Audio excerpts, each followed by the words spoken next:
If you're going to spend on this game, spend responsibly. Use the Apptoid App Store. It's got all the best in-game purchases. They fight for market share with Apple and Google. That's why they offer these discounts. Use promo code MUSH5, and information of how to download this is in the description to the video as well as in the Discord.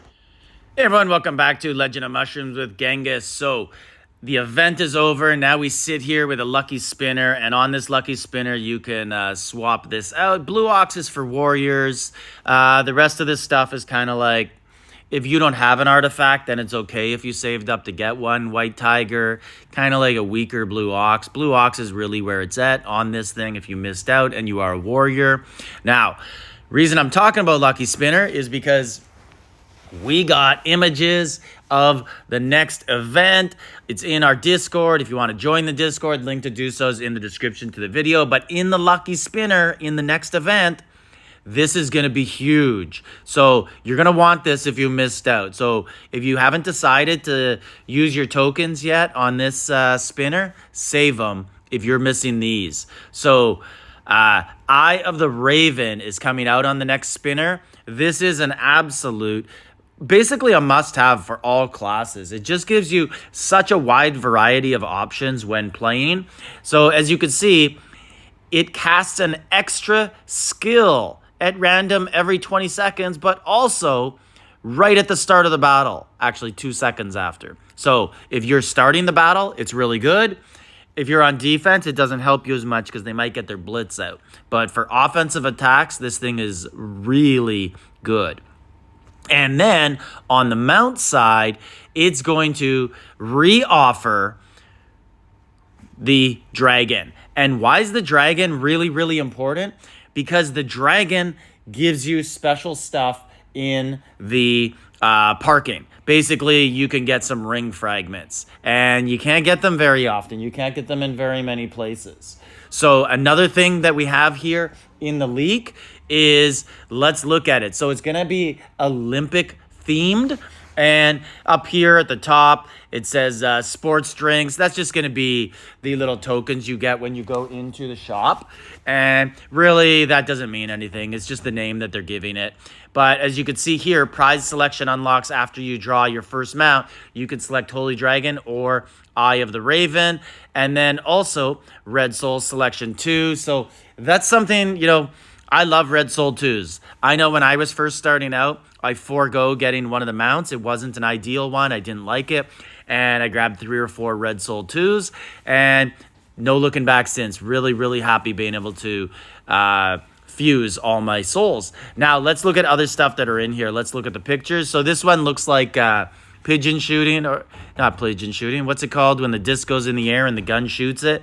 But anyways, that's what that competition looks like, and kind of what it is. I guess you're going to be using the gun, disc shooting. They just can't use the actual name.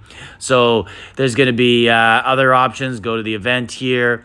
So different ways to win and do stuff, but I guess it's Olympic themed because obviously Olympics are coming out. And now we go into the artifact. Let's take a look at it. What does it offer?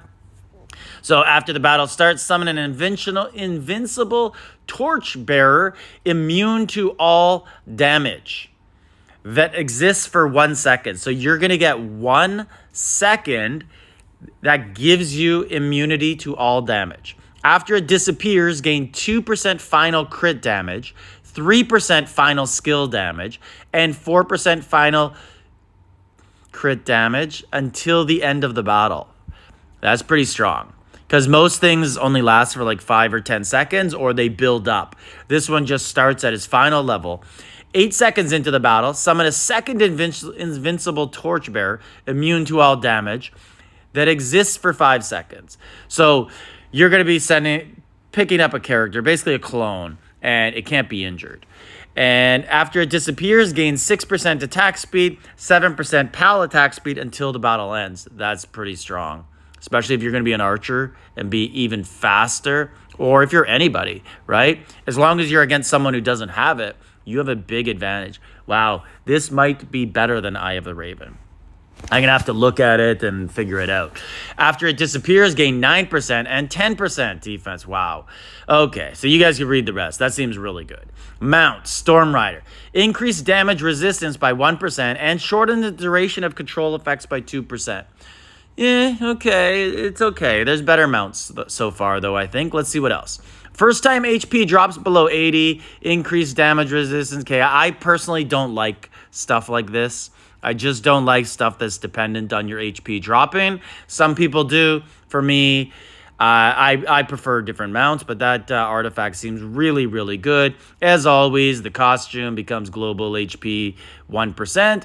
And that's pretty much it. There you have it with the next event that's coming out, Olympic themed. Let me know in the comments what you guys think about it. What would you rather have, that new artifact or the Eye of the Raven? I'm kind of leaning towards Eye of the Raven's getting a little old. I haven't found an artifact that I like better than it. But this new one, that might be something that I really like. I'm gonna have to talk to my my mage advisor, see what he thinks, see if it's something that's worth spending on. But let me know what you guys think, and like, subscribe, leave a comment.